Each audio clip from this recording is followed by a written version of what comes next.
ઉત્તર પ્રદેશની Miss Universe India Manika વિશ્વકર્મનનું અયોધ્યા એરપોર્ટ પર સ્વાગત કરવામાં આવ્યું. અયોધ્યાની પવિત્ર ભૂમિને વંદન સીતા બનેલી મિસ યુનિવર્સ મણિકા વિશ્વકર્માની આ શૈલી વાયરલ થઈ. ભગવાન રામના ભક્તોએ રામ જન્મભૂમિ ખાતે સાંસ્કૃતિક અને ધાર્મિક ઉત્સવનો અનુભવ કર્યો. દરેક દ્રશ્યનો આનંદ માણ્યો. મિસ યુનિવર્સ ઇન્ડિયા મણિકા વિશ્વકર્માએ માતા સીતાનું પાત્ર ભજવ્યું હતું. તેમના હાવભાવ અને સંવાદોએ ભક્તોને મંત્રમુગ્ધ કરી દીધા હતા. ભગવાન શ્રી રામનું જન્મસ્થળ અયોધ્યા લાખો સનાતનીઓ માટે આસ્થાનું કેન્દ્ર છે. ભવ્ય રામ મંદિરના નિર્માણ બાદ દરેક ઋતુમાં અહીં ભક્તોની મોટી ભીડ ઉમટે છે. હાલમાં શારદીય નવરાત્રી નિમિત્તે ભવ્ય રામલીલાનું આયોજન કરવામાં આવી રહ્યું છે.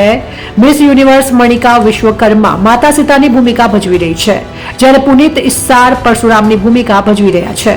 અયોધ્યા પહોંચ્યા પછી મિસ યુનિવર્સ મણિકા વિશ્વકર્માએ એરપોર્ટથી બહાર નીકળતાની સાથે જ પવિત્ર ભૂમિ પર નમન કર્યું અને પ્રણામ કર્યા. તેમના આ હાવભાવ સોશિયલ મીડિયા પર વાયરલ થઈ રહ્યો છે. અયોધ્યાની પવિત્ર ભૂમિને વંદન.